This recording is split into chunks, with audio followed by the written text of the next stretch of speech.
Eh bien, bonjour à tous, me revoilà pour vous parler aujourd'hui, lors de ce hobby room, de ma liste d'armées Caradon. Voilà, je vais vous expliquer un peu comment est-ce que je suis arrivé à la créer, déjà pour quelles raisons j'ai commencé à la créer, et un peu vous expliquer en quoi elle consiste. Vraiment, juste un petit point de vue sur cette liste. Alors, j'ai commencé cette liste Caradron via notre challenge League au Centre Bi. Donc voilà, on devait commencer par un start collecting et puis continuer petit à petit. D'ailleurs, c'est toujours en cours. N'hésitez pas à poster vos photos de la ligue. C'est pas parce qu'on est confiné qu'on ne doit pas continuer à la peindre et à la monter. Donc j'avais commencé par le start collecting, puis j'ai continué grâce à la boîte avec Zench et les Caradrons. Et enfin, ben, j'ai acheté deux trois autres unités, deux trois autres vaisseaux pour pouvoir compléter. Voilà. Donc ça peut vous montrer aussi comment est-ce qu'on peut créer étape par étape une armée et quelle réflexion on peut avoir pour pouvoir créer cette liste. Donc voilà. Donc de tout ce que j'ai acheté, il y a quand même une figurine que je n'ai pas utilisée, qui est le petit Endrin Master, euh, qui était dans le Star Collecting, mais je lui ai préféré évidemment le Endrin Master avec dirigeable dorsal. Alors, je vais commencer par vous expliquer sur ma liste en fait. Mais déjà, le spatioport. Le spatioport que j'ai pris, c'est Barak Zilfin. Ziflin, comme j'aime l'appeler, mais comme on me le reproche souvent, c'est Zilfin. Et oui, alors Barak Zilfin est un port qui va être basé surtout sur les stratovaisseaux. Déjà, la première chose qu'il va nous donner, c'est une merveille d'ingénierie supplémentaire. Ce qui va, vous allez voir sur ma liste d'armées, en porter à 3, ce qui est quand même pas mal du tout.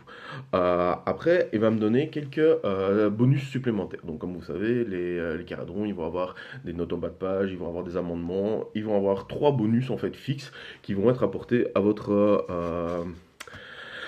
armée. Donc, le premier en fait, c'est que mes stratovaisseaux vont avoir plus un pour toucher toutes les figurines qui vont avoir le vol.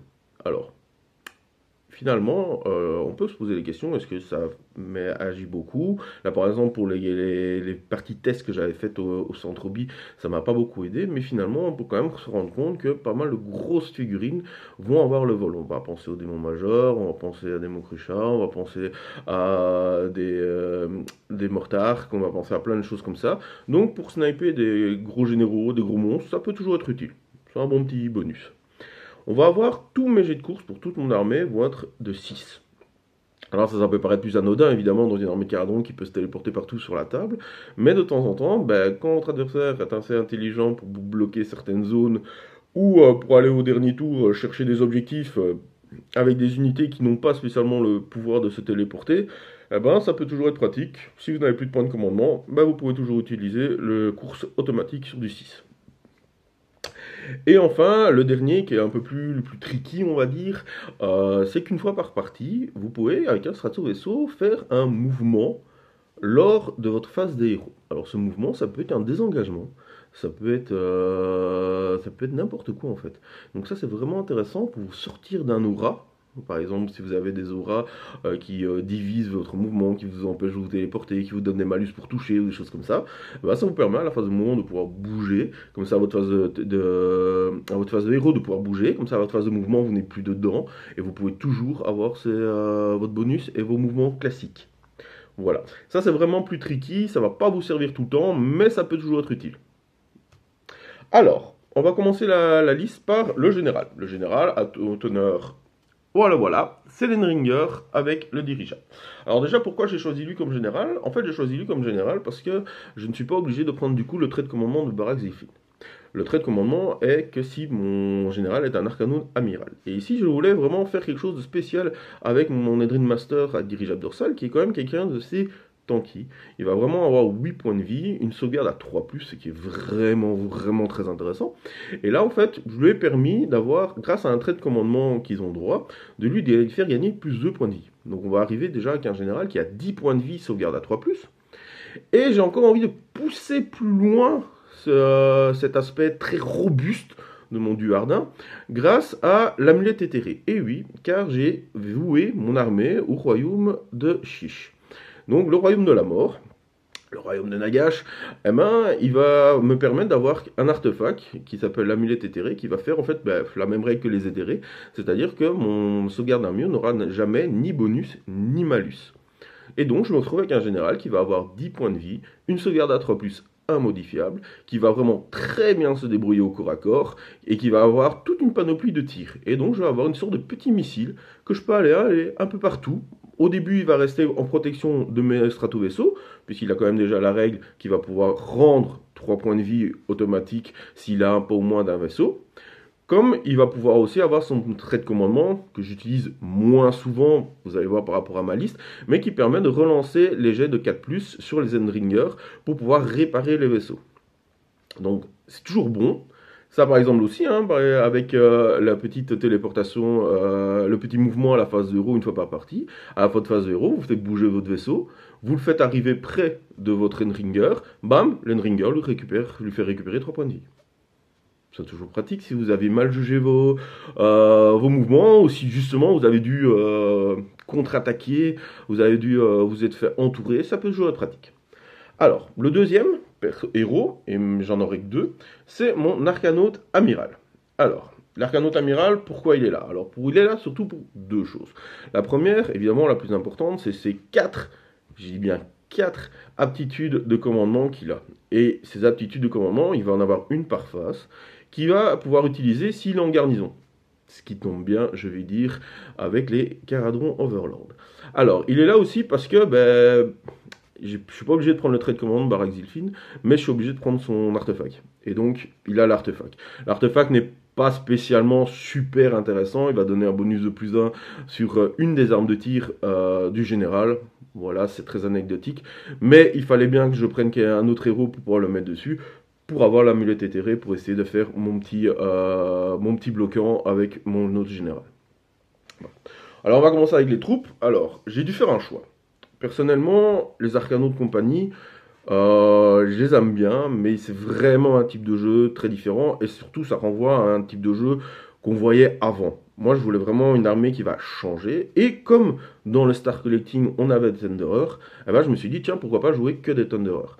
Et dans les Thunderers, l'avantage même de l'armée des Caradons, c'est que je vous en ai pas parlé, mais c'est quand même l'avantage le plus marquant, c'est qu'on va avoir de l'Ether Or. L'Ether Or, on va l'avoir pour le dépenser, pour avoir des bonus en fait, des triomphes qu'on va pouvoir choisir. Les stratovaisseaux vont en avoir un d'office, les personnages vont en avoir un d'office, mais pour les unités, malheureusement, il faut qu'au moins elles soient 10. Et donc j'ai décidé de jouer une grosse unité de 10 Thunderers. Alors Thunderer, c'est ceci, hein. Voilà. Alors voilà les Thunderers. Alors les Thunderers, déjà, je vais en avoir 8 avec des carabines classiques. Le sergent, le champion d'unité qui va avoir la carabine spéciale, qui va pouvoir me donner 20 tirs par tour, ce qui est vraiment pas du tout négligeable à Rennes -1. Et on va juste avoir un fulminator. Alors le fulminator, il va servir à quoi? Déjà, il va avoir les mêmes tirs que la carabine, mais évidemment avec une portée beaucoup moindre. Donc ça, par contre, c'est anecdotique. Mais par contre, ce qu'il va faire, c'est que toute personne qui est au corps à corps, contre eux, ont -1 pour toucher.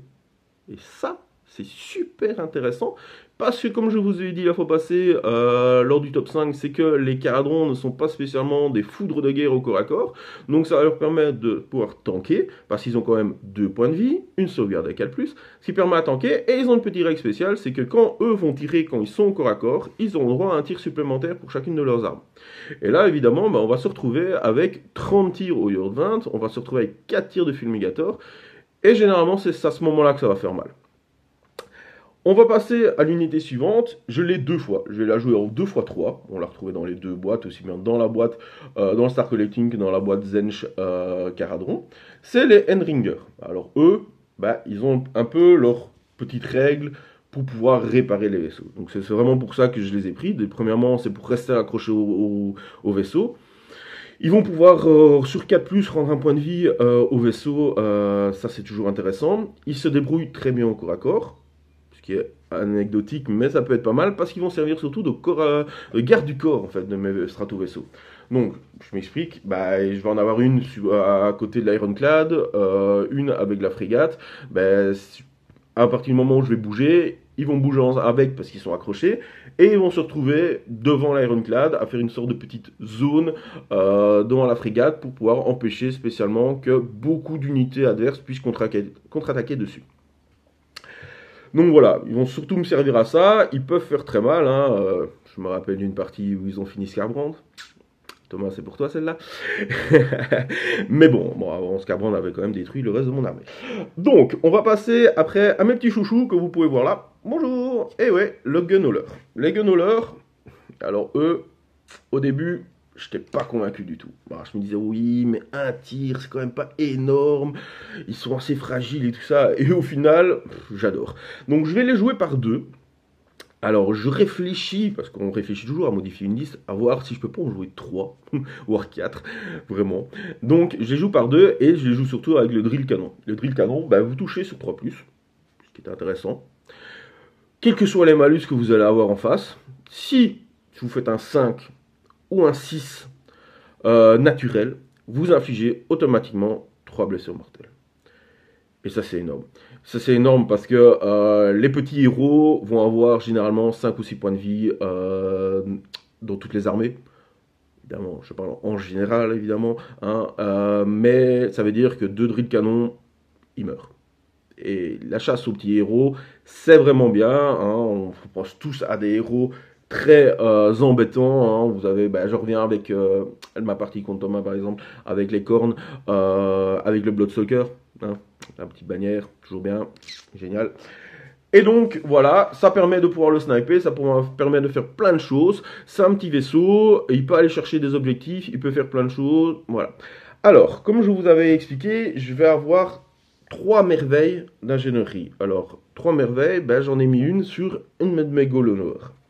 Alors, celles que j'ai mis, ce sont les torpilles de Zonbarkorp. Quel nom? J'adore les noms en fait.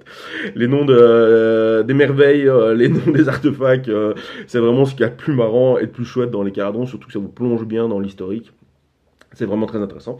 Alors, à quoi ça sert? Comme son nom l'indique, c'est une torpille. C'est une torpille, une fois par partie. Vous allez charger avec votre Gunhauler, vous lancez un dé, sur 2+, vous faites un d 6 blessures mortelles. Voilà. Pour achever un de quelque chose, pour achever une unité, vous avez un bonhomme qui reste sur l'objectif que vous savez pas reprendre, vous chargez, vous tentez le tout pour le tout. Il reste 2 points de vie à un buveur de sang, il reste 2 points de vie à Nagash, autant tester, hein, une petite torpille, on verra bien ce que ça donne. Alors, après, je vais passer à ma frégate. Alors, la frégate, elle est intéressante, très intéressante. Elle transporte des gars. Et c'est là-dedans que je vais mettre mes Thunderers. Et là, je vais avoir une sorte de plateforme de tir qui va faire, donc comme je vous ai expliqué, les Thunderers vont faire plus de 20 tirs. Je vais avoir cette frégate qui va aussi faire des tirs, qui vont avoir chacun leur petite pièce d'or pour pouvoir faire quelque chose. La frégate va pouvoir quand même tanker un petit peu, voilà. Et la frégate va avoir comme merveille les goulottes de service qui vont permettre en fait que si vous détruisez ma frégate, les Thunderers qui sont dedans ne doivent pas faire de test pour voir s'ils meurent.